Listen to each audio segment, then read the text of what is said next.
You have been working hard, you have been praying, you have been trying, and still the financial breakthrough you need feels like it is always one step ahead of you. That is not bad luck. That is a symptom of something deeper, and today we are going to name it. The Bible is not just a book of moral comfort. It is the oldest economic blueprint in human history. And yet 98% of people remain trapped in scarcity because they have been misreading the most powerful financial scriptures ever written.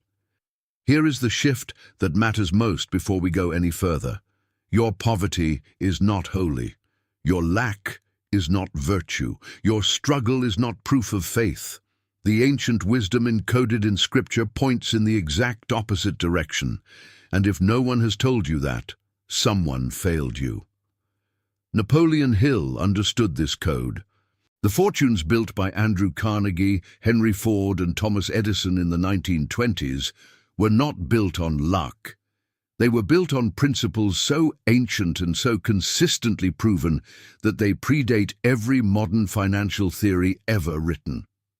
Today, we walk through what Hill called the missing chapter, the one hidden in plain sight, the one that connects ancient prosperity wisdom to the financial life you are actively trying to build. Every section of this teaching contains something you can put to work before this week is over. There is a theology of wealth that most people were never taught. And the cost of that missing education shows up in the bank account, in the anxiety, in the feeling that no matter how hard you try, the ceiling never moves. Most people absorbed, through years of accumulated cultural messaging, the belief that wanting more was greedy, that the rich were suspect, that suffering had nobility built into it. That was not Scripture. That was a distortion of Scripture, passed down through generations the way bad posture passes through a family. Nobody decided to do it. It became the default. Read Deuteronomy chapter 8, verse 18 carefully. The text says, "Remember the Lord your God, for it is he who gives you power to get wealth, that he may establish his covenant." That is what the verse actually says. The power to produce wealth is framed as a given capacity, tied to a covenantal purpose. Napoleon Hill would later describe the same sourcing of capacity through different vocabulary, calling it infinite intelligence. Two different frameworks, centuries apart, pointing at the same observation. The ability to generate wealth is accessed through alignment, not aggression. The scarcity myth persists not because it is true, but because it is comfortable. A theology of lack explains failure without demanding accountability. Napoleon Hill identified this mechanism precisely. He wrote that poverty needs no plan. It is simply the result of doing nothing. Wealth requires a definite purpose, a burning desire, and organized action. Think about a person who grew up watching their parents treat every money conversation as something dangerous or shameful. By adulthood, they are not making financial decisions. They are executing a program written before they were old enough to question it. That is the scarcity mindset, not a moral failing. An inherited operating system that was never updated. Napoleon Hill described the poverty-minded individual as someone always measuring from the bottom of the well rather than from the source of the water. The abundance mindset does not require you to pretend your circumstances are different. It simply refuses to let those circumstances write the final chapter. Solomon knew something that most modern business education has not yet caught up with.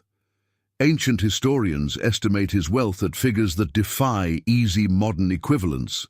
He controlled overland trade routes connecting 3 continents, negotiated diplomatic treaties, and managed construction projects employing tens of thousands of workers across years of coordinated effort. He was running what would today be called a vertically integrated multinational enterprise in the 10th century before the Common Era. When offered the opportunity to ask for anything, he asked for wisdom, not gold, not power. The intelligence to navigate complexity, manage people well, and steward what was entrusted to him. Napoleon Hill spent a lifetime teaching that exact sequence. Solomon did not ask for the gold directly. He asked for the capacity that generates gold, and the gold followed. Every major fortune Hill studied operated on the same logic. The book of Proverbs reads less like religious devotion and more like a practical governance manual. Proverbs chapter 13 verse 11, "Wealth gained hastily will dwindle, but whoever gathers little by little will increase it." That is compound growth theory written 3,000 years before the first stock market opened. A $500 investment in a 1950s index fund, left untouched through patient accumulation, became something that reshaped the financial lives of entire families. Solomon described the mechanism. The calendar confirmed it. Proverbs chapter 22 verse 7. The borrower is servant to the lender. Read as economic diagnosis rather than moral warning. This is one of the most direct statements in ancient literature about debt and autonomy. Napoleon Hill called financial passivity a form of mental slavery, not because poverty is shameful, but because a person whose time and decisions are controlled by debt obligations is not free in any practical sense. Napoleon Hill published Think and Grow Rich in 1937 after more than 2 decades of research across more than 500 interviews. It has since sold over 100 million copies, not because it was well marketed, but because the law it described was already working in readers' lives, and they recognized it the moment they saw it articulated. He called it the Mastermind principle, the coordination of effort and knowledge between 2 or more people in a spirit of perfect harmony for the attainment of a definite purpose. The ancient model of covenant partnership, 2 or more gathered in agreement for a common aim under a principle greater than themselves, is structurally identical. Hill was not borrowing from ancient wisdom. He was independently arriving at the same place those ancient teachers had already mapped. Napoleon Hill wrote that faith without action is dead capital. He meant it as a precise economic statement. Capital sitting idle produces nothing. Belief sitting idle produces nothing. Faith in his framework is not emotional comfort. It is activation. The book of James, chapter 2, verse 17 agrees. Faith without works is dead, not weakened, dead. The mechanism requires both components to function. The core law, stated plainly, a thought held in the mind with emotional intensity and acted upon with persistent physical movement, becomes physical reality. The law is as consistent as gravity. Gravity does not suspend itself when you are having a bad month. Ecclesiastes chapter 11, verse 1. Cast your bread upon the waters, for you will find it after many days. The instruction is direct. Release value into circulation before you can see the return. The investor who waited for certainty before buying in never bought in. The entrepreneur who waited to launch until every risk was eliminated never launched. This is not recklessness. It is the strategic release of what you have built into the current of the market. Napoleon Hill called this going the extra mile, not as generosity, but as law. A freelancer who consistently delivers work 20% better than what was paid for does not gain 20% more clients. Over time, they gain clients who send other clients, and those referrals compound in ways that no direct marketing effort could replicate. The release precedes the return, every time. 1 Thessalonians chapter 5, verse 17, pray without ceasing. Napoleon Hill would have recognized that immediately as the most economical description of autosuggestion ever written. The subconscious mind does not respond to occasional wishes. It responds to instructions delivered with consistency and emotional weight. Your internal dialogue is your most powerful financial instrument.